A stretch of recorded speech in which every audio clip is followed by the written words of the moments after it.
നമ്മളൊക്കെ ജീവിതത്തിൽ ഒരുപാട് പ്രതിസന്ധികളും പ്രയാസങ്ങളൊക്കെ നേരിടുന്ന ആൾക്കാരാണ്.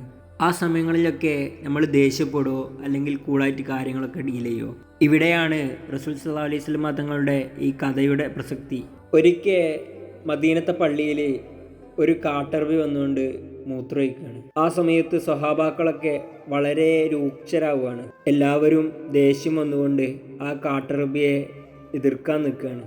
ആ സമയത്ത് റസൂൽ സല്ലല്ലാഹു അലൈഹി വസല്ലം തങ്ങൾ ചിരിച്ചുകൊണ്ട് പറഞ്ഞു, അദ്ദേഹത്തെ വെറുതെ വിടാൻ വേണ്ടി പറഞ്ഞു. എന്നിട്ട് ആ മൂത്രമൊഴിച്ച സ്ഥലത്ത് കുറച്ച് വെള്ളം ഒഴിച്ചിടാൻ വേണ്ടി പറഞ്ഞു. റസൂൽ സല്ലല്ലാഹു അലൈഹി വസല്ലം തങ്ങൾ അത്രക്കും രൂക്ഷമായ ആ ഒരു സിറ്റുവേഷന് വളരെ കൂളായിട്ടായിരുന്നു ഡീൽ ചെയ്തത്.